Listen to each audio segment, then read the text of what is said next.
다른 또 부분은 또 간접 장벽으로 볼 수가 있지만 그런 부분은 좀 투명성이 부족하다는 면에서 이제 간접 장벽으로 이렇게 생각을 했던 거고 그래서 그 꼭 비관세 장벽은 이게 직접 장벽이냐 간접 장벽이냐 이 부분에 대해서는 조금 뭐 보시는 관점에 따라서 여러 가지 좀 그런 면은 있을 수 있을 것 같습니다.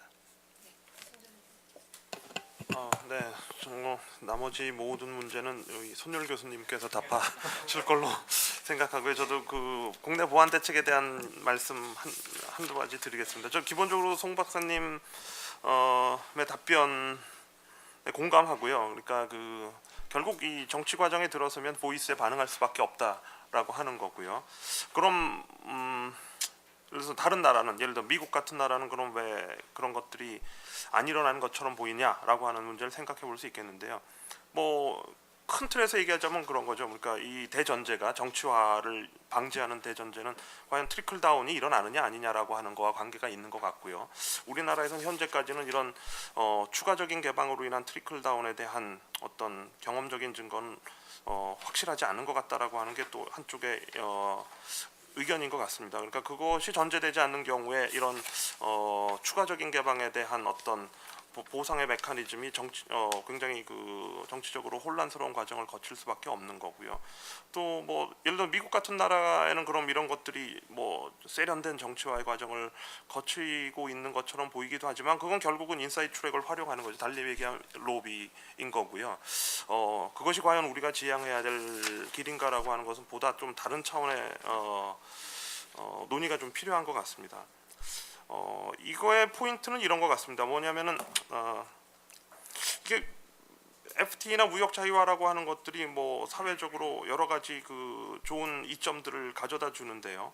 근데 우리 사회의 어떤 정치적인 지형을 보면 거기에 대한 찬성 비율이라고 하는 게 우리가 예상한 것만큼 높지 않은 것 같습니다. 그것이 왜 그러냐라고 하는 질문을 한번 던져보자라고 하는 거죠. 물론 FTA로 인한 직접적인 피해 집단이라고 하는 것은 말씀하신 여러 분들께서 말씀하신 농업 뭐 이런 일부 분야에 국한되어 있습니다. 거기에 대한 보완 대책은 당연히 필요한 것이고요. 그런 직접적인 보상이라고 하는 걸 통해서 일정 부분 보완을 할 수 있는 거고요. 그런 것들이 소위 말하는 사회적 안전망과 병행해서 이루어질 필요는 있는 거죠. 그러니까 이것들을 배타적으로 운영할 필요는 없다라고 하는 거고요. 근데 다만 이것들이 가지고 있는 근본적인 문제점은 사후적 보상이라고 하는 거고요. 이런 것을 우리가 사전적으로 반영하는 시스템을 좀 만들 필요가 있지 않나라고 하는 게 하나의 포인트고요. 또 하나는 왜 피해 집단의 범위를 넘어서는 반대 세력이 존재하는가라고 하는 거고요. 그거는 물론 정치적인 사회적인 이슈는 따로 예외로 논한다고 하더라도요. 개방이나 추가적인 무역 자유화로 인한 피해가 다음에는 나일 수도 있다라고 하는 불확실성이 존재한다라고 하는 거죠. 그러니까 이번에는 내가 피해 집단에 속하지 않지만 다음에 개방에는 언제든지 나일 수도 있다라고 하는 거고요. 이런 것들은 사후적인 어떤 직접 보상이라든지 보완으로는 기본적으로 해결하기 어려운 측면들이 있다라고 하는 거고요. 이런 것들을 어떻게 사전적으로 흡수할 것인가라고 하는 거고 그것은 기본적으로 사회적 안전망이라고 하는 거고요. 지금 또 현 정부도 복지 정책의 확충이라고 하는 것을 기본적인 어떤 정책 기조로 삼고 있는데 이런 차제에 기본적인 복제 틀 속에서 이런 무역 자유화 또는 개방의 어떤 충격의 흡수라고 하는 것도 같이 병행해서 끌고 가면 좋은 측면이 있지 않나라고 하는 생각을 할 수 있겠습니다.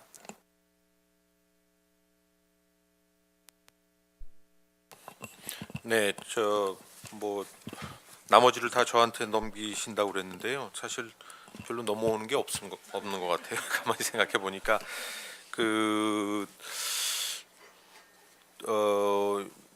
일단은 뭐 6분 토론자 선생님들께서 긍정적으로 호의적으로 저희 보고서를 읽어주셨다라는 느낌을 받아서 대단히 안도하고 또 감사하다는 말씀을 일단 드리고 싶고요. 저희가 이 FTA 2.0이라는 제목이 좀 뭐 거창하긴 합니다만 이것을 쓰고 싶었던 거는 두 가지였습니다. 하나는 뭐 FTA 피로화 현상 뭐 여러 가지 얘기도 있고 사실 한미 FTA를 가지고 너무나 커다란 정치적인 소모전을 저희 사회가 치렀기 때문에 그래서 앞으로는 더 이상 그런 일은 하지 말아야 되겠고, 이 FTA라는 것이 그 어떤 뭐 이념의 문제가 아니라 아주 전문적인 차원에서의 정책의 문제다라고 하는 것. 그러니까 이걸 FTA를 해야 되느냐 말아야 되느냐의 선택의 문제가 아니라, 그 오늘도 뭐 계속 나왔습니다만은 여러 FTA들은 우리가 좋으나 싫으나 해야 되는, 적어도 우리가 뭐 다자주의를 거부하지 않는 한 그 안에 들어가서 플레이를 해야 되는 것인데, 그러면 RCEP이 되든 TPP가 되든 향후에, 혹은 한중일이 되든 일단은 우리가 들어가야 되는 거고, 이름이 그렇게 붙어 있으니까. 그렇게 됐을 때 이제 어떻게 좋은 정책을 저희가 쓸 수 있을 것이냐, 그러니까 어떤 FTA, 어떤 내용의 FTA를 로 우리가 만들어갈 수 있느냐 하는 게 지금 정말 중요한 것이고, 그런 차원에서 몇 가지 좀 그 강령이라고 하니까 너무 좀 강하긴 합니다. 특히 그 오늘 그 코멘트가 나왔습니다만, 강령 중에는 상당히 그 수위 조절, 아니까 그 레벨이 다른 것들이 있어서 이걸 다 하나로 몰기는 어렵지 않느냐, 그 정확한 지적이시고요. 그것은 저희가 그 추후에 그 정말 그 보완을 해서 새롭게 그 만들어야 되겠다는 생각이 들고요.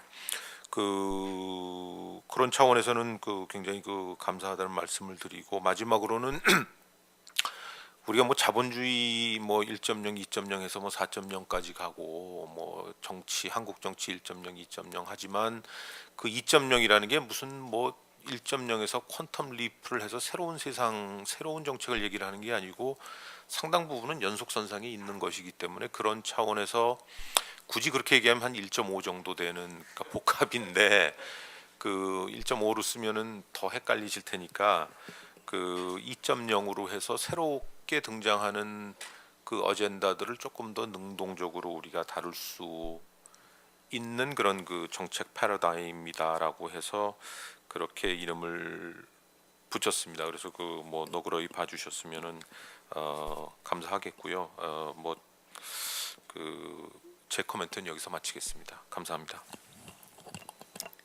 네, 5분 선생님들 좋은 연구해 주셔서 감사드리고요. 또 6분 선생님들 좋은 코멘트 주셔서, 제가 알기로는 이걸 수정해서 예쁜 책자로 발간되는 걸 알고 있습니다. 그래서 저희가 G20 해관보 정상회담 이런 시리즈물이 있는데, 그것의 연속으로서 조만간 출판될 것 같습니다. 바깥이 좀 비도 오고 선선했는데 안에는 에어컨이 있어서 이제 더 추웠던 것 같습니다. 그래서 여기 오신 모든 분들 저녁에 초대하니까 맛있는 식사하시고 귀가하시기 바랍니다. 와주셔서 감사합니다.